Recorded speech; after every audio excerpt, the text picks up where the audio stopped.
Bom, esse aqui é o passo a passo para determinar o número de grãos atravessados, né, que a gente vai chamar de P aqui, tudo bem?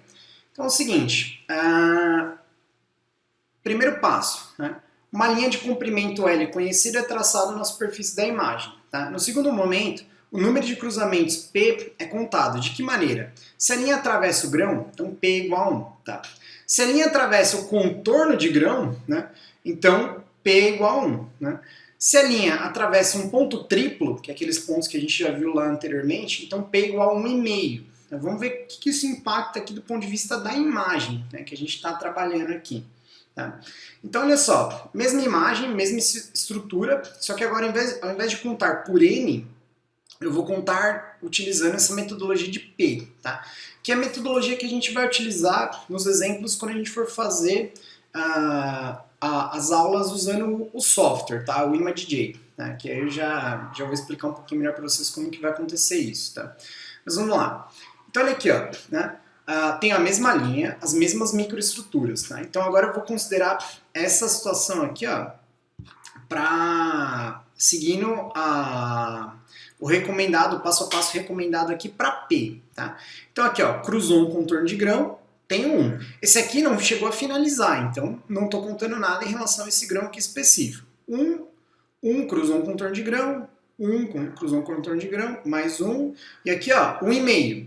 Então, nesse caso aqui, onde eu tenho um ponto tríplice, né, eu adiciono isso a 1,5, tá? Então, nesse ponto aqui, ó, como a linha terminou antes, né, de cruzar com esse próximo grão, eu não adiciono, né, um outro ponto aqui para um outro valor, né, para esse número aqui, tá? Para esse grão específico. Então, somando isso daqui, ó, tem 1, mais 1, mais 1, mais 1, mais 1,5, então eu tenho 4 mais 1,5, 5,5. Deu o mesmo valor de N, tá? Fazendo pelo método N ou pelo método P, né? Para este caso aqui, deu o mesmo valor. Vamos olhar para este caso aqui, ó, pelo procedimento P. Então eu tenho aqui, ó, eu estou considerando, né, que nesse ponto aqui, ó, ele vai cruzar com esse contorno de grão. Eu não tenho certeza, mas acho que é seguro imaginar que esse grão, né, finalizaria aqui nesse ponto específico. Então eu adiciono um desse cruzamento, aqui tem um ponto tríplice, 1,5, 1, aqui 1,5, né? 1 e mais um aqui que cruzou nesse contorno de grão. Fazendo por essa somatória aqui, ó, de P, né, eu tenho um erro de meio, tá, em comparação a N, do que a gente tinha feito anteriormente. A norma, ela diz que isso eventualmente vai acontecer. Tá? Só que à medida que você realiza mais repetições, né, dessas linhas aqui, dessa contagem, então isso tende a diminuir. Eu vou dar um zoom nessa imagem aqui para a gente entender o que pode ter acontecido. Então vamos lá, pessoal. Se eu magnificar aquela região ali que eu fiquei na dúvida, né, do ponto tríplice ali, né, e alterar essa consideração, se eu considerar que aqui, ó, ao invés de ter uma tangente, na verdade eu tenho um ponto aqui, né, e ele cruzando, na verdade, pelo grão aqui, ao invés de meio, esse valor teria que ser tratado como 1, tá? E tratando este valor como 1, né, então eu realizando essa soma, né, isso aqui de 10,5, né, iria para 11,5, tá? Agora, nesse ponto aqui, na técnica P, tá?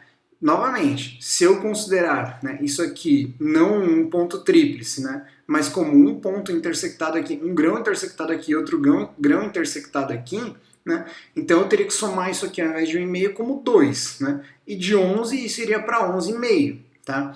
Então, fazendo essa consideração aqui, eu ainda mantenho o meu erro, tá? Eu não consegui resolver o erro, né, e essa diferença em relação às técnicas. E isso pode acontecer eventualmente. O que a norma recomenda é que você escolha uma das estratégias aqui, se você quer fazer por N ou se você quer fazer por P, né, e siga com ela.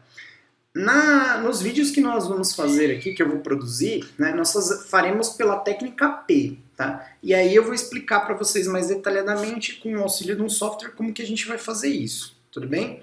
Algumas considerações, né, de acordo com a norma, tá? Para a gente poder obter um resultado significativo em relação à análise que a gente está fazendo. Primeiro, esses grãos têm que ser ecoaxiais. O que ele quer dizer, né, com um grão que eu tenho que considerar que o grão é equiaxial, né? Que as dimensões têm que ser semelhantes em todas as direções. Isso vai ser perfeito? Não. Mas eles não podem ser, por exemplo, texturizados, né? Tem uma direção preferencial muito maior em relação a uma direção específica, tá? Então, para grãos texturizados, por exemplo, isso aqui não é interessante, tá? Outro ponto, os contornos de grãos têm que ser claros, tá? A primeira seção da norma é dedicada a isso, tá? A estrutura tem que ser monofásica, tá? Tem que apresentar uma única fase, ao menos 50 grãos na imagem, para poder fazer uma contagem com segurança. Eu preciso de pelo menos 5 regiões aleatórias aqui, né? Com linhas, né? Atravessando, né? Interceptando, né? Um total de aproximadamente 250 pontos. Quanto maior o número de contornos aqui, né? E de grãos, né? Melhor, né? E maior a precisão do meu resultado, tá? E eu preciso de uma barra de escala, né? Uma barra de escala clara aqui para eu poder, né? Conseguir fazer essa magnificação. Vamos ver aqui, ó, o exemplo de uma imagem, tá? Isso aqui é uma microestrutura de titânio, tá? Com um tratamento, com um ataque químico aqui específico, né? Para facilitar essa questão da contagem de grãos, tá? Então vamos ver se ele segue, né, as orientações aqui do que ele pede, né, do que a própria norma que pede para a gente ter como uma referência. Então olha só, né, os grãos aqui, né, eles são semelhantes, né, para a maioria das direções. Bom, vamos pegar esse grão aqui como um exemplo, né, tá vendo? Ele relativamente, né, ele está bem distribuído aqui em relação em todas as direções, tá? Obviamente que eu posso ter um grão como esse aqui, ó, que está muito mais alongado nessa direção do que nessa, tá? Só que isso aqui é uma ideia geral, pessoal. Isso aqui não vai funcionar para todos os grãos, tá? O problema é se eu tivesse só grãos, né, com esse tipo de característica. A maioria desses grãos aqui estão distribuídos de forma, né, proporcional em relação às direções. Tá? Outro ponto aqui, pessoal, né? O contorno de grão claro, tá? Então, nessa imagem aqui está excelente, eu consigo ver aqui, né, os contornos de grão de maneira clara aqui. Alguns, né, por exemplo, como esse aqui, ó, eu tenho dúvidas, né, se isso aqui é um grão ou se esse aqui é outro grão. Se é um grão inteiro, né, bem grande aqui, ou se eu tenho 2 grãos nessa região, tá? Eventualmente isso vai acontecer, tá? Mas via de regra, né, é fácil para mim identificar aqui, né, os contornos de grãos nessa imagem, tá? É uma estrutura, né, monofásica aqui, a gente vai falar mais para frente sobre isso, né, sobre como caracterizar a estrutura, né, com mais de uma fase, mas nesse caso aqui não tem esse problema, tá? Eu tenho aqui certamente, né, mais de 50 grãos nessa imagem, tá?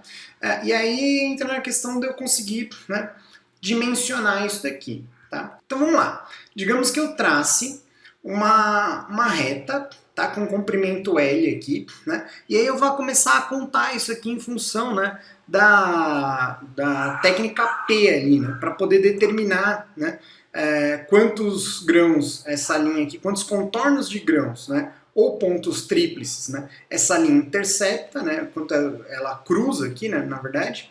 E aí eu preciso fazer essa contagem, tá? Só que o problema é o seguinte, para eu poder determinar aquele tamanho de grão médio, eu preciso saber, né, o tamanho dessa linha. E como que eu conheço o tamanho dessa linha? Bom, da seguinte maneira. Estão vendo que eu tenho aqui uma barra de escala, né? Ou seja, este comprimento nesta imagem aqui representa 500 microns, tá? Se eu pegar esse comprimento e colocar aqui, ó, eu sei que isso aqui é relativamente, né, este valor, 500 microns. Se eu adicionar mais um, né, e outro aqui, ó, eu tenho uma ideia do comprimento total, né, desta linha. Tá?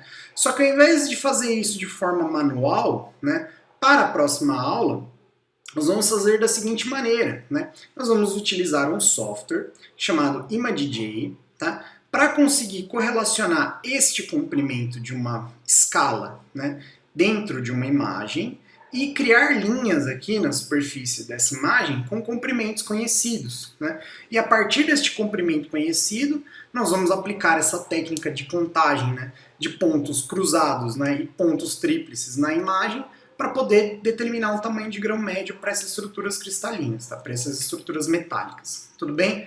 Bom, então quais são os próximos passos? Pessoal, a gente vai usar o ImageJ numa próxima aula para poder fazer esse tipo de caracterização, tá? Então aqui vocês já têm, né, uma base, né, de como que isso aqui é feito, né, em relação à norma. A gente vai falar sobre um pouco de limitações do método, tá?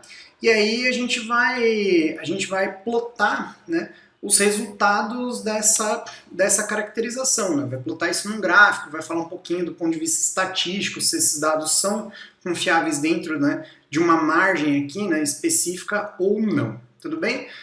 Pessoal, muito obrigado. O que tinha para falar com vocês a respeito disso, desse tópico era isso. Se tiverem alguma dúvida, né, ou sugestão, né, de vídeos, de conteúdo aí para o canal, por favor, deixem aí nos comentários e nos vemos na próxima aula. Até mais!